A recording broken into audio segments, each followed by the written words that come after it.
नमस्कार मित्रों, जीडी गुरु चैनल पर आप सभी का स्वागत है। मित्रों, आज मैं आपको भाद्रपद मास के कृष्ण पक्ष में आने वाली तृतीया तिथि को जो कजली तीज के नाम से मनाते हैं, उसी को हम सातुड़ी तीज भी कहते हैं और उसी दिन नीमड़ी की भी कथा सुनी जाती है। तो आज मैं आपको ये कथा श्रवण करवाऊंगा। लोकाचार तो आप सभी जानते हैं, इसलिए लोकाचार न बताते हुए मैं सिर्फ कहानी की ओर ध्यान दे रहा हूँ। तो आप कहानी सुनिए। लोकाचार आप लोगों को पहले से ही ज्ञात है। तो मित्रों, आज मैं सबसे पहले आपको तीज माता की कथा सुनाता हूँ, उसके बाद में मैं आपको नीमड़ी की कथा सुनाऊँगा। तो आप प्रेम से श्रवण कीजिए। बोलिए तीज माता की जय। एक नगर में एक साहूकार था। उसकी पत्नी पतिव्रता थी। उस साहूकार का एक वेश्या से संबंध था। पापों के फल से उस साहूकार के कोढ़ हो गया, फिर भी उसने वेश्या के यहाँ जाना नहीं छोड़ा। उसने अपनी पत्नी को कहा, मुझे उस वेश्या के घर ले चलो। वह ले जाती। वेश्या तो पैसे की भूखी थी और वह साहूकार अपना सब धन उस पर लुटाता था। वह अपने पत्नी के गहने ले जाकर के उसे दे देता था। चूँकि उसकी पत्नी पतिव्रता थी, इसलिए वह मनमर्जी करता रहता था। एक बार बड़ी तीज के व्रत का दिन आया। साहूकार की पत्नी भूखी थी। वह साहूकार के कहने पर उसकी पत्नी उसे वेश्या के यहाँ ले गई। उस दिन साहूकार का बीमारी के कारण बहुत ही बुरा हाल था। उसे चला भी नहीं जा रहा था। तो वह अपने कंधे पर पति को बिठा करके ले गई। उसने वेश्या के घर पहुँचने पर कहा कि तुम यहीं खड़ी रहो जब तक मैं लौटकर वापस न आ जाऊं। उस दिन देवयोग से झरोके से सब कुछ वेश्या देख रही थी। तो वेश्या ने साहूकार से पूछा कि जो तुम्हें छोड़ने आई है वह क्या तुम्हारी नौकरानी है? साहूकार ने कहा, नहीं, वह मेरी पत्नी है। सुनकर वेश्या का मन दुख से भर गया। उसने साहूकार को समझाया कि वह घर वापस लौट जाए, क्योंकि आज तीज है और तुम्हारी पत्नी ने व्रत रखा होगा और उसे पूजा भी करनी होगी। तीज माता ने वेश्या का मन परिवर्तित जो कर दिया था। उसने साहूकार को उसके गहने वगैरह सब लौटा दिए और घर जाने को कहा और यह भी कहा कि अब तुम यहाँ पर वापस कभी मत आना।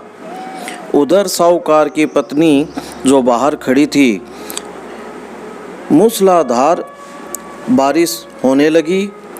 बरसात मूसलाधार होने के कारण वह मन ही मन में दुखी हो रही थी और उसे तीज माता की पूजा भी करनी थी। उसी समय पानी में बहती हुई पूजा की सामग्री और नीम की टहनी भी वहाँ आ गई। तब उसने पूजा वहीं पे कर ली। तभी चांद उग गया। वह चांद को अर्घ्य देने लगी। उसी समय उसका पति भी वहाँ आ गया। अर्घ्य के जल के छींटों से साहूकार का कोढ़ भी ठीक हो गया और वे दोनों पति पत्नी प्रसन्नतापूर्वक घर को लौट आए। हे तीज माता, जैसे उसके दुख मिटाए वैसे सबके दुख दूर करना। बोलिए तीज माता की जय। मित्रों, अब मैं आपको नीमड़ी माता की कथा कहता हूँ। आप ध्यानपूर्वक श्रवण करें। एक नगर में दो बहनें रहती थी। बड़ी बहन तीज के व्रत के दिन नीम की पत्ती का टुकड़ा ग्रहण करती थी। व्रत के दिन भोजन करने से पूर्व सत्तू के साथ नीमड़ी का टुकड़ा जो ग्रहण करते हैं उसे पासना कहते हैं। तो वह नीम का टुकड़ा ग्रहण करने के उपरांत कहती थी कि नीमड़ी तो कड़वी है। छोटी बहन पास थी तब कहती थी नीमड़ी मीठी है। नीमड़ी माता ने बड़ी बहन की वाणी में कड़वाहट भर दी और छोटी बहन की वाणी में मिठास भर दी। बड़ी बहन को पियर और ससुराल में कोई पसंद नहीं करता था, जबकि छोटी बहन को पियर और ससुराल में सभी पसंद करते थे। बहन जो बड़ी थी बहुत परेशान रहने लगी। सोचती, मैं तो सबसे अच्छा व्यवहार रखती हूँ, फिर भी मुझे कोई पसंद नहीं करता। सब मेरी छोटी बहन को ही पसंद करते हैं। बड़ी बहन ने किसी बुजुर्ग महिला से जाकर के अपनी व्यथा कही, तो बुजुर्ग महिला ने कहा कि तीज के व्रत को नीमड़ी पासते समय तुम यह कहना छोड़ दो कि नीमड़ी तो कड़वी है, क्योंकि इसी कारण तुम्हारे साथ यह सब कुछ हो रहा है, इसीलिए तुम सबको कड़वी भी लगने लगी हो। उसके बाद जब भी तीज आती और वह व्रत करती और नीमड़ी पासती तो वह कहती नीमड़ी तो मीठी है। तब से उसके दिन अच्छे आ गए, तब से वह सबको मीठी लगने लगी। बोलिए नीमड़ी माता की जय। मित्रों, अब मैं आपको नीमड़ी की एक और कथा कहता हूँ, आप ध्यानपूर्वक श्रवण करें। एक सास बहू थी, बहू के कोई संतान नहीं थी। एक बार सास और बहू पड़ोसिन के यहाँ गई तो उसके यहाँ नीमड़ी की पूजा हो रही थी। सास ने पूछा, नीमड़ी की पूजा करने से क्या होता है?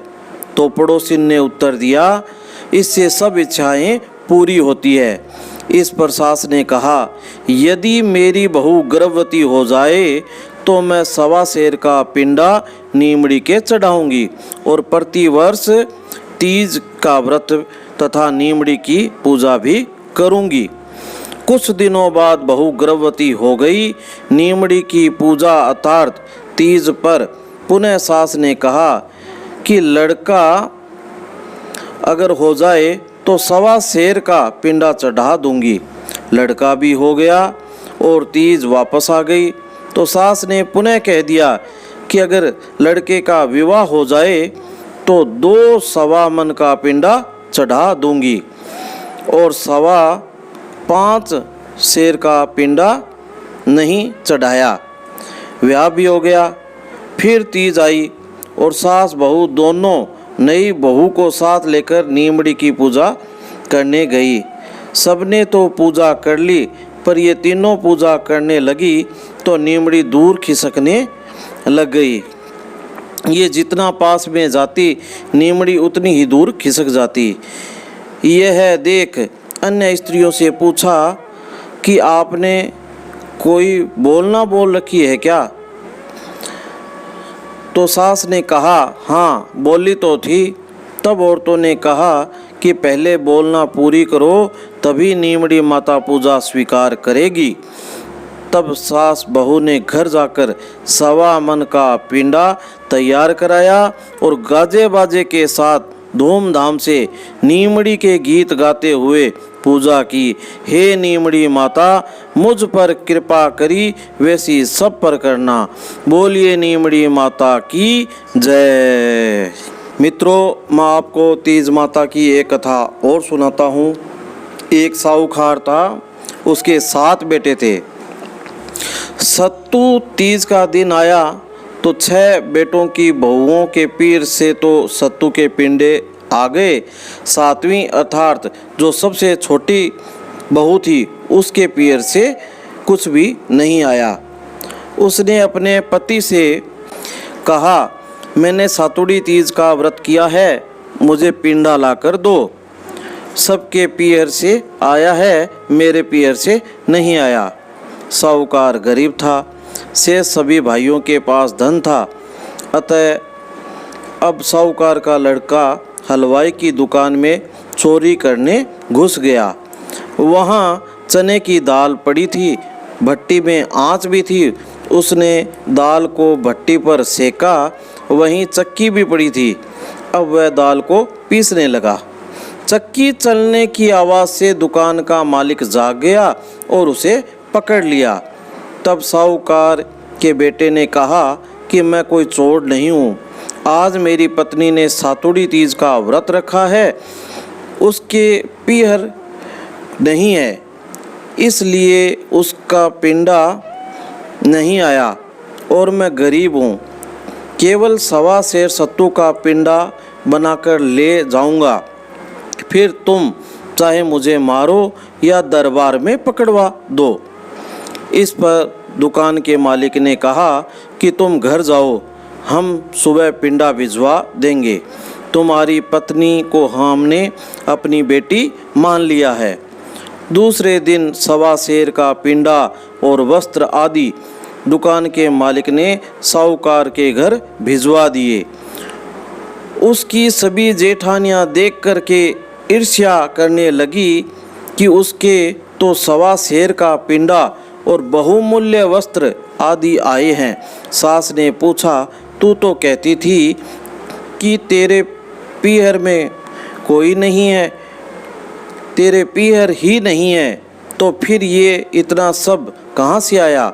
बहू ने उत्तर दिया, ये मेरे धर्म के माता पिता ने मुझे भेजा है।